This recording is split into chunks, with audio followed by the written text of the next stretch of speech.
출애굽기 1장. 야곱과 함께 자기 가족을 데리고 이집트로 간 이스라엘의 아들들 이름은 이러하다. 르우벤, 시므온, 레위, 유다, 이사갈, 스불론, 베냐민, 단, 납달리, 갓, 아셀. 야곱의 혈통에서 태어난 사람은 모두 70명이었다. 요셉은 이미 이집트에 있었다. 그 후에 요셉이 죽고 그의 모든 형제와 그 시대 사람들이 다 죽었다. 그러나 이스라엘 자손은 계속해서 자녀를 낳았다. 그들은 아이를 많이 낳고 번성하여 그 수가 폭발적으로 늘었고 마침내 그 땅에 가득 차게 되었다. 이집트 왕이 이스라엘 자손을 억압하다. 요셉을 알지 못하는 새 왕이 이집트를 다스리게 되었다. 그 왕이 놀라서 자기 백성에게 말했다. 이스라엘 자손의 수가 우리가 감당할 수 없을 만큼 많아졌다. 무슨 조치를 취해야겠다. 전쟁이라도 일어나서 그들이 우리의 적군과 합세하거나 우리를 떠나버리는 일이 없도록 그들을 견제할 방안을 강구하자. 그들은 이스라엘 자손을 노역자 부대로 편성하고 공사 감독을 두어 강제 노동을 하게 했다.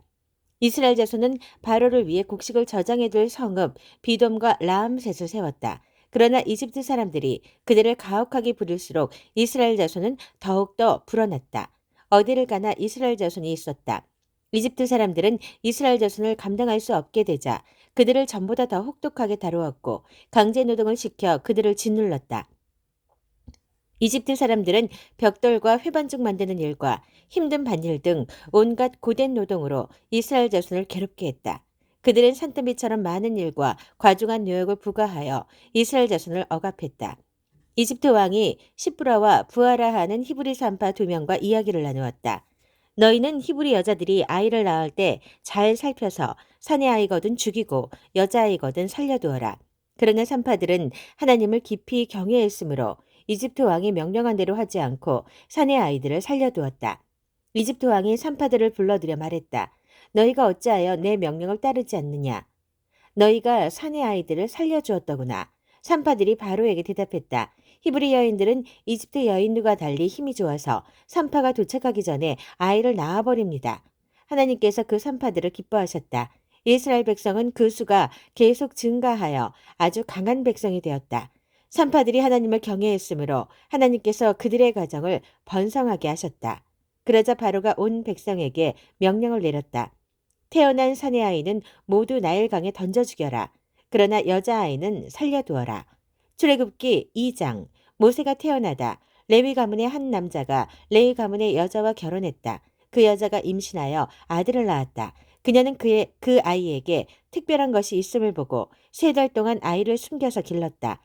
더 이상 숨길 수 없게 되자 그녀는 갈대로 만든 작은 바구니 배를 구해다가 역청과 송진을 발라 물이 새지 않게 하고 그 속에 아이를 뉘었다. 그런 다음 바구니 배를 나일 강가의 갈대 사이에 띄워놓았다. 아이의 누이가 조금 떨어져 잘 보이는 곳에 가서 아이에게 무슨 일이 일어나는지 지켜보고 있었다. 마침 바로의 딸이 목욕하러 나일강으로 내려왔다. 시녀들은 강가를 거닐고 있었다. 바로의 딸이 갈대 사이에 떠있는 바구니 배를 보고 시녀를 보내 가져오게 했다. 그녀가 바구니를 열어보니 아이가 있었다. 아이가 울고 있었다. 그녀가 아이를 보고 불쌍한 마음이 들어 말했다. 이 아이는 틀림없이 히브리 사람의 아이로구나. 그때 아이의 누이가 그녀 앞으로 나아가서 말했다. 제가 가서 히브리 여인 중에 공주님을 대신해서 아이에게 젖을 먹일 유모를 데려올까요? 바로의 딸이 말했다. 그래, 어서 오너라. 그 소녀가 가서 아이의 어머니를 불러왔다. 바로의 딸이 그녀에게 말했다. 이 아이를 데려가서 나를 대신해 젖을 먹여주게. 내가 자네에게 품삯을 주겠네. 그 여인이 아이를 데려가서 젖을 먹였다. 아이가 젖을 뗀 뒤에 여인이 아이를 바로의 딸에게 데려오니 바로의 딸이 그 아이를 아들로 삼았다. 그녀는 내가 그를 물에서 건져냈다고 말하면서 아이의 이름을 모세, 건져냈다라고 했다. 미디안으로 도망친 모세. 세월이 흘러 모세가 어른이 되었다. 어느 날 그가 자기 동족에게 가서 보니 그들이 모두 고되게 일하고 있었다. 마침 그때 한 이집트 사람이 그의 동족 히브리 사람을 때리는 모습이 보였다. 모세는 사방을 살펴 아무도 없는 것을 확인하고는 이집트 사람을 죽여 모래 속에 묻었다. 이튿날 그가 다시 그곳에 가보니 히브리 사람 둘이서 싸우고 있었다. 먼저 싸움을 건 사람에게 모세가 말했다. 그대는 왜 동족을 때리는 것이오? 그 사람이 대받아쳤다. 당신이 뭔데 우리에게 이래라 저래라 하는 거요? 이집트 사람을 죽이더니 나도 죽일 셈이요.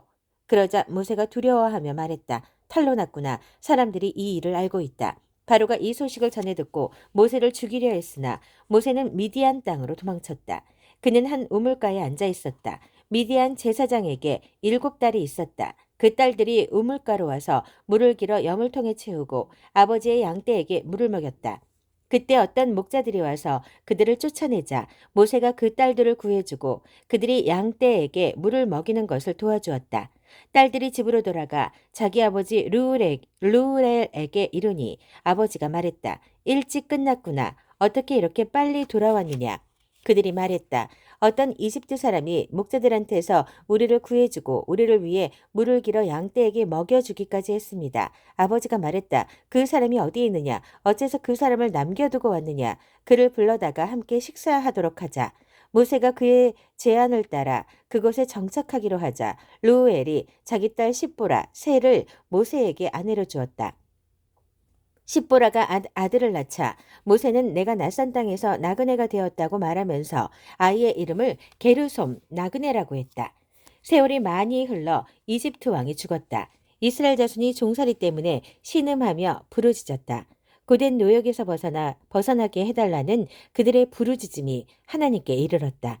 하나님께서 그들의 신음소리를 들으시고 아브라함과 이삭과 야곱과 맺으신 언약을 기억하셨다. 하나님께서 이스라엘에게 일어난 일을 보시고 그들의 처지를 헤아리셨다.